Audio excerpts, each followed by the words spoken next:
오직 하나님의 말씀만이 영적인 지도요, 우리의 삶의 모든 것이 되는 주님의 축복의 말씀인 것입니다.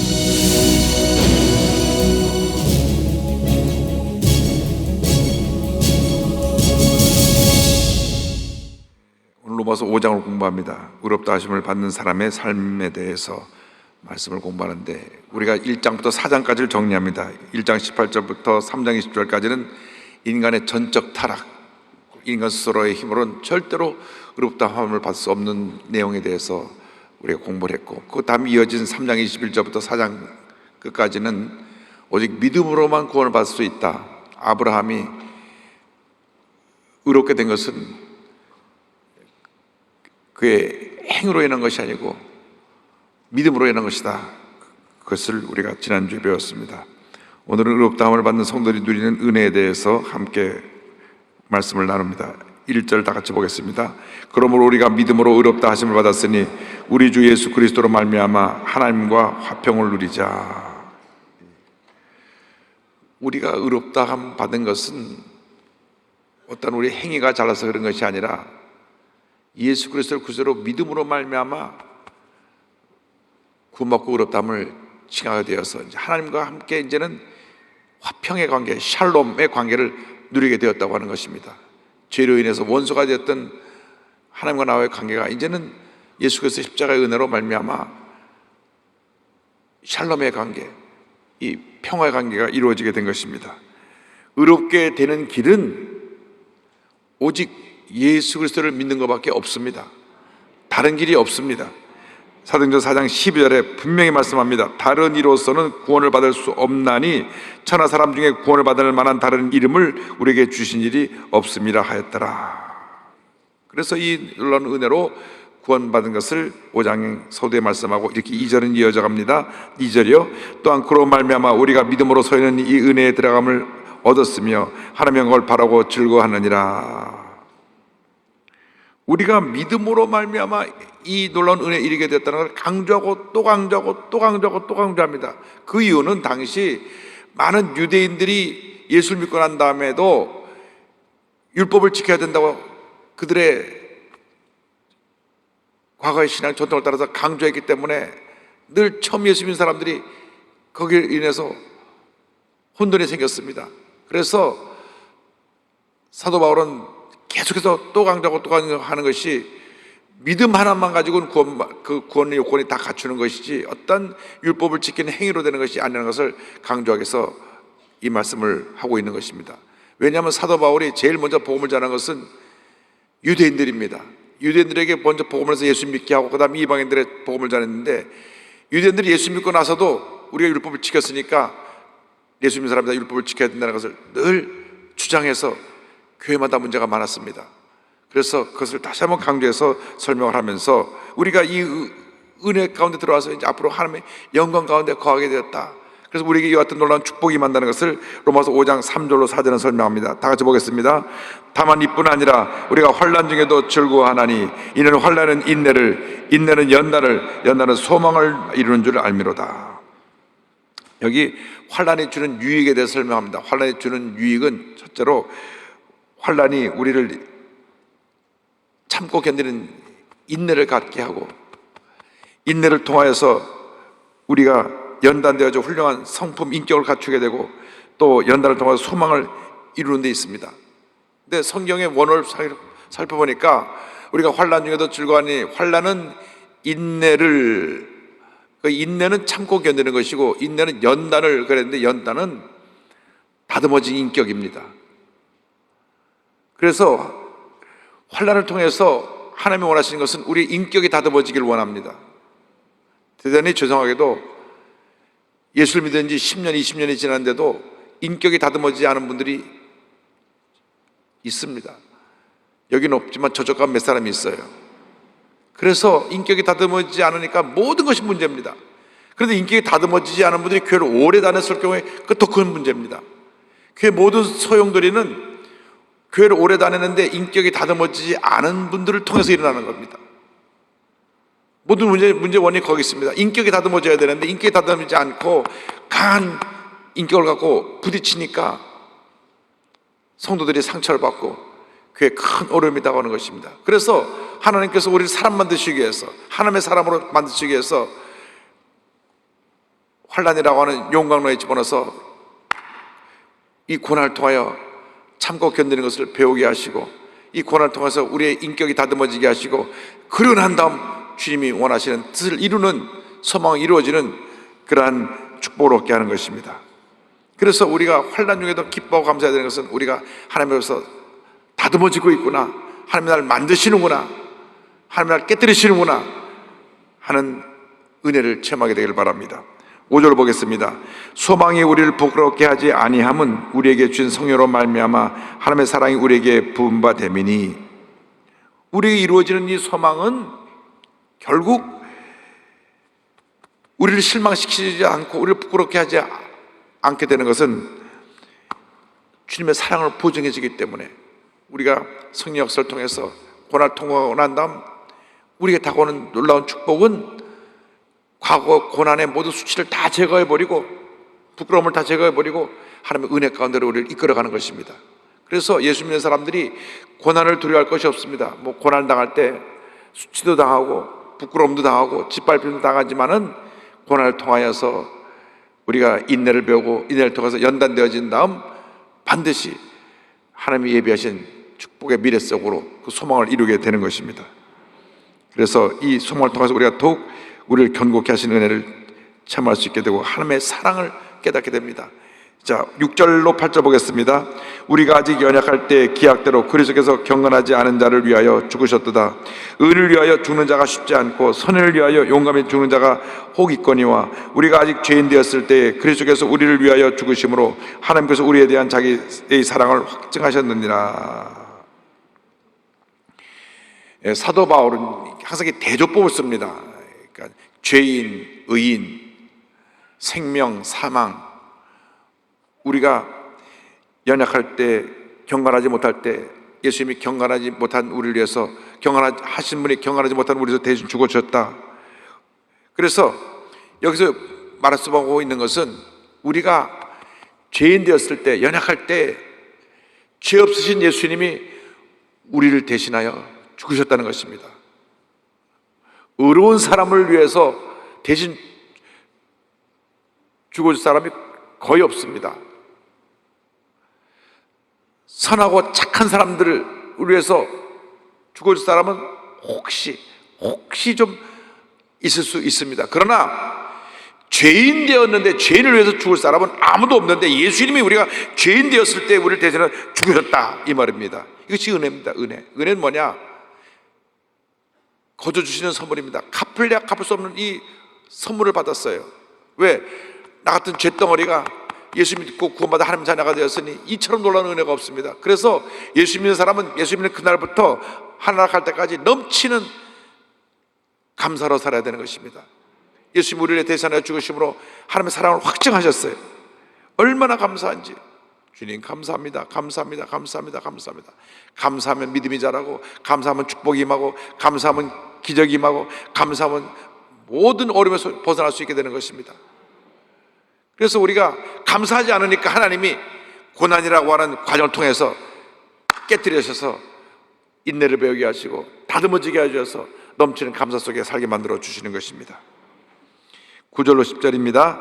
그러면 이제 우리가 그의 피로 말미암아 의롭다 하심을 받았으니 더 그로 말미암아 진노하심에서 구원을 받을 것이니, 곧 우리가 원수 되었을 때 그의 아들의 죽으심으로 말미암아 하나님과 화목하게 되었은즉 화목하게 된 자로서는 더욱 그의 살아나심으로 말미암아 구원을 받을 것이니라. 예수님이 우리를 대신해서 죽으심으로 말미암아 그 예수의 보혈의 능력으로 구원받았기 때문에 동시에 하나님의 죄에 대한 심판과 진노에서로부터도 우리가 구원을 받게 되었다. 하나님과 우리가 원수 되었던 것이 예수님으로 말미암아 화목하게 되어서 이제는 예수님의 부활이 나의 부활이 되고 예수님의 구원이, 그 역사가 내게 선물로 주어지게 돼서 다시는 하나님과 이제 원수 관계로 대립하지 않냐고, 진노를 면하고 심판을 면하고 주님 안에서 의인으로 인정받고 살아가게 된 것입니다.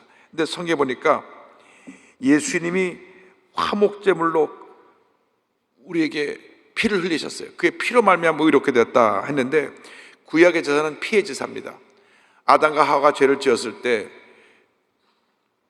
죄 없는 짐승이 아담과 하와 앞에서 죽임을 당하고 피를 흘렸습니다. 그리고 그 가죽옷을 벗겨 아담과 하와의 수치를 가려주셨습니다. 그때로부터 구약의 제사는 피해 제사입니다. 그 죄를 가리기 위해서 죄 없는 짐승이 죽은 것입니다. 히브리서 9장 22절은 설명합니다. 율법을 따라 거의 모든 물건이 피로써 정결하게 되나니 피 흘림이 없은 즉 사함이 없느니라. 구약 4,000년의 피해 제사는 장차 다가올 예수님의 십자가 구원의 역사를 상징적으로 보여주는 것입니다. 이 피해 제사의 절정이 뭐냐면 430년 동안 종살이하던 이스라엘 백성이 유월절 사건 때 다 첫 태생이 죽음을 당하지 않고 구원받고 그로 말미암아 해방받게 된 것입니다. 그 집에 정말 자기처럼 기르던 어린 양, 흠없는 어린 양이 택함을 받아서 그 가족의 첫 번째 아들을 위해서, 첫 번째 태생을 위해서 피를 흘려 죽임을 당한 것입니다. 그래서 집 문 양쪽 기둥에 발랐는데 죽음의 사자가 왔을 때 그 피를 바른 집은 넘어갔어요. 그래서 6월 넘어갔다, 패스오버 넘어갔다는 뜻이고, 그 피를 바르지 않은 모든 애굽 사람의 집은 다 첫 태생이 죽었습니다. 바로 왕의 장자로부터 시작해서 모든 집의 첫 태생 수컷은 다 죽었어요. 그런데 예수님이 온 인류의 죄를 대신해서 피를 흘려서 그 피를 덮음으로 말미암아 이 죄와 사망의 심판이 우리를 넘어가게 됐습니다. 이것이 바로 구원의 은혜입니다. 11절입니다. 그뿐 아니라 이제 우리로 화목하게 하신 우리 주 예수 그리스도로 말미암아 하나님 안에서 또한 즐거워하느니라. 그 예수의 피로 말미암아 하나님과 나와 화목하게 되었기 때문에 우리가 주님 안에서 기뻐하고 즐거워하고 감사해야 되는 것입니다. 그리고 나서 이제 그 다음 12절부터는 아담과 예수 그리스도를 비교해서 첫 번째 아담인 죄의 조상인 아담에 대해서, 두 번째 아담인 의로움의 조상이 된 예수 그리스도에 대해서 비교해서 설명하는 것이 12절 이하입니다. 12절입니다. 그러므로 한 사람으로 말미암아 죄가 세상에 들어오고 죄로 말미암아 사망이 들어왔나니 이와 같이 모든 사람이 죄를 지었으므로 사망이 모든 사람에게 이르렀느니라. 원래 아담과 하와가 짐을 받고 죄를 안 졌더라면 선악과를 먹으면서 영생하면서 계속 자손을 낳고 에덴으로 죄 없는 상태로 살게 되었을 터인데, 죄의 결과로 질병이 다가오고 죽음이 다가왔습니다. 그래서 죄를 지은 사람은 예외 없이 다 사망이라고 하는 종착역에 다다르게 되는 것입니다. 그런데 더 무서운 것은 예수를 믿지 않고 죽은 사람은 죽는 그 순간 영원한 지옥 불덩어리로 떨어집니다. 풀풀 끓어오르는 불덩어리인데 거기 들어가면 얼마나 뜨거운지, 그런데 감각은 살아있는데 죽진 않아요. 영원토록 불덩이에서 몸부림치면서 죽어가는 영원한 불못이 지옥입니다. 그래서 예수를 믿지 않고 죽는 사람은 그 불못에 던져지는 겁니다. 우리가 집에 뜨거운 걸 열나는 냄비 같은 걸 만지다가 손에 잠깐만 데워도 얼마나 아픈지 막 펄펄펄 뛰고 손 조금 데웠는데 막 난리하고 그러는데 온몸을 그렇게 막 불을 막 달고 갖고 태우는데 아프기만 하고 고통스럽게 하고 죽질 않으니 얼마나 그 고통이 심하겠습니까? 그렇기 때문에 우리가 예수 믿지 않은 사람을 그 지옥불에 빠지지 않게 해서 빨리빨리 전도해야 돼요. 13절입니다. 죄가 율법이 있기 전에도 세상에 있었으나 율법이 없었을 때는 죄를 죄로 여기지 아니하였느니라.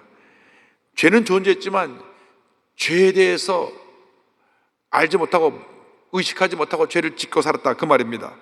14절입니다. 그러나 아담으로부터 모세까지 아담의 범죄와 같은 죄를 짓지 아니한 자들까지도 사망이 왕노릇하였나니 아담은 오실자의 모형이라.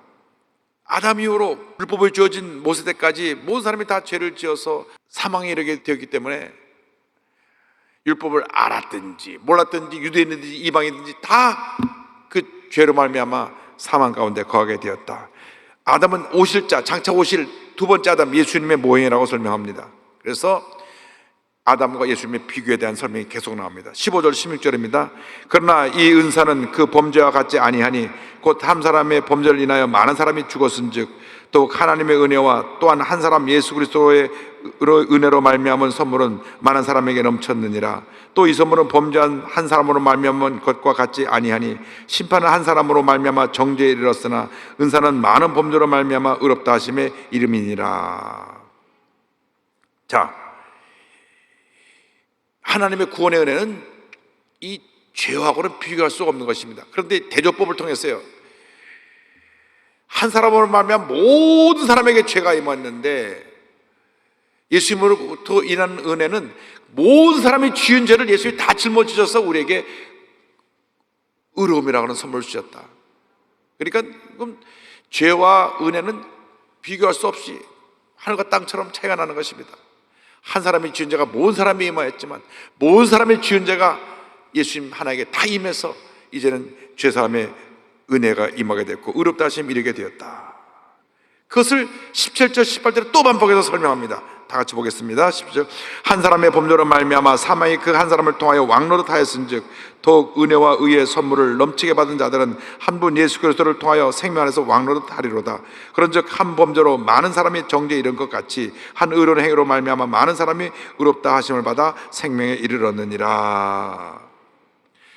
아담 때문에 모든 사람이 사망 가운데 거하게 되었는데 예수 이름으로 인해서 그 은혜로 말미암아 이제는 우리가 왕노릇하며 살게 되었는데 의롭게 되어서 풍성한 은혜 가운데 살게 되었다. 그래서 우리는 절대 긍정, 절대 감사로 살아야 되는 것입니다. 이 은혜를 갚으려야 갚을 수가 없습니다. 19절을 다시 설명합니다. 한 사람이 순종하지 아니함으로 많은 사람이 죄인된 것 같이 한 사람이 순종함으로 많은 사람이 의인이 되리라. 그래서 15절 16절의 말씀을 10절 18절에 다시 또 반복하고 다시 19절에 가서 다시 한번 정리해서 아담이 순종하지 않아서 모든 사람의 죄가 들어오게 되었고 사망이 이뤘지만 예수님이 순종함으로 말미암아 모든 사람의 지은 죄를 예수님을 믿음으로 말미암아 의인이 되는 축복을 받게 되었다 라고 하는 것입니다. 20절 21절 보겠습니다. 율법이 들어온 곳은 범죄를 더하게 하려 함이라. 그러나 죄가 더한 곳에 은혜가 더욱 넘쳐나니 이는 죄가 사망 안에서 왕노릇한 것 같이 은혜도 또한 의로 말미암아 왕노릇하여 우리 주 예수 그리스도 말미암아 영생에 이르게 하려 함이라. 율법이 들어와서 우리 죄를 낱낱이 다 보여주었어요. 이 하나님 말씀이 중요한 것은 이 말씀이 거울입니다. 거울이에요. 그래서 우리의 죄를 다 보여줍니다. 율법이 들어오면 말미암아 더 죄가 넘쳐나게 되었어요. 모든 죄를 다 볼 수 있게 해주셨으니까. 그전에는 죄를 인식하지 못하고 살 때가 많았습니다. 그런데 율법을 통하여 죄를 깨닫게 된 것입니다. 요즘 법을 안 지키면 감옥에 가는데 법에 내용이 없는 때는 죄를 지어도 붙잡혀 가지 않으니까 또 죄 형벌이 약하니까 사람들이 죄 짓는 일을 그렇게 큰 문제로 여기지 않고 죄를 반복 짓고 살았던 것입니다. 특별히 우리나라의 법 가운데 음주 관련 법은 미국의 형량의 10분의 1이 안 됩니다. 10분의 1이 안 돼요. 바꿔야 됩니다. 술에 취해서 운전을 해서 사람 죽였으니 오히려 기존 형량보다 더 높여야 되는 게 원칙인데 지난번에 그 한 사람이 술에 만취해서 3사람을 죽였잖아요. 근데 형량을 10년 때리냐 뭐 하나 그러다 거기도 결국 3년으로 끝난 것 같아요. 이것은 말이 안 됩니다. 그래서 법이라는 것은 이제 우리의 죄를 더 낱낱이 드러나게 하는데 특별히 율법은 아주 작은 죄까지도 다 보여줍니다. 그래서 죄가 많은 것에 은혜가 많다는 것은 그런 죄를 지었음에도 불구하고 거짓말하고 속이고 불의하고 방탕했음에도 불구하고 예수 믿음으로 말미암아 싹 죄사함을 받고 의롭다 칭함받고 새 사람이 되었으니 이 어찌 우리가 감사를 하지 않을 수가 있겠습니까? 우리가 은혜를 입은 자로서 이제는 주님 안에서 은혜 가운데 왕노릇하며 살게 되었사오니 얼마나 감사한지. 그래서 율법은 우리의 죄를 깨닫게 하고 은혜 풍성함으로 이끌어가는 길잡이가 되는 것입니다. 우리 예수 믿는 사람들은 이 말씀이 여러분의 우리의 율법이 되어서 죄를 묵상해서 말씀을 보면서 내 자신의 죄 허물을 깨닫고 늘 회개하고 의롭게 살려고 노력하는 의인되더라도 의롭게 살려고 노력하는 하나님의 일꾼들이 다 되기를 바랍니다. 죄는 내가 이 세상을 떠날 때까지 우리 곁을 떠나지 않습니다. 왜? 이 육신 덩어리가 죄의 DNA를 갖고 있기 때문에. 하나님이 우리 인간을 지으실 때 영과 혼과 육으로 지으셨습니다. 영은 하나님과 나와 교제하는 장소고, 혼은 영의 지배를 받아서 생각하고 행동하게 결정하게 하는 것이고, 육은 그에 따라서 움직이는 우리의 몸입니다. 그런데 죄를 지음으로 말미암아 영이 죽어가지고 혼이 방향을 잃어버렸어요. 그래서 육신이 원하는 대로 따라갑니다. 육신이 원하는 대로, 육신의 쾌락을 따라갑니다. 육신은 늘 죄를 향해 달려가는 습관이 있습니다. 그래서 예수 믿는 사람도 성령 충만하지 못하면 자꾸 죄의 유혹을 따라가는 것은 육신이 만큼 강해서 그렇습니다. 그래서 예수 믿는 것을 가리켜서 구원받는다, 거듭난다 하는 것은 죽었던 영이 살아나는 것입니다. 예수 믿기 전에는 육신의 쾌락을 따라 이 혼이 마음대로 죄짓고 살았는데, 예수 믿고 나서는 성령이 우리 마음까지 들어와서 영을 통해서 혼을 컨트롤합니다. 나쁜 생각하지 마라, 나쁜 말 하지 마라, 나쁜 행동하지 마라, 자꾸 가르치는 것입니다. 그래서 이 혼이, 육신이 잘못된 길로 가는 걸 바로 잡아서 바른 길로 가게 하고, 잘못된 행동하는 것을 바로 잡아서 바른 행동하도록 만드는 것이 우리에게 주어진 그 혼의 그 활동인 것입니다. 그런데 이 혼이 성령으로 충만하지 못하면 자꾸 육신을 따라가요. 혼은 혼이 나야 됩니다. 혼이 나가지고 박사 깨어져서, 고난이라고 하는 혼이 나가지고 깨어져서 환난을 통해서 인내와 연단을 배우고 나면 하나님의 거룩한 소망을 이루는 주님의 일꾼이 되는 것입니다. 오늘 우리에게 주신 말씀은 분명합니다. 한 사람의 범죄로 말미암아 모든 사람의 죄를 지었지만 예수님의 희생으로 말미암아 모든 사람이 의롭게 되었은즉 이제는 주님이 기뻐하시는 의로운 삶을 살아가야 한다는 것입니다.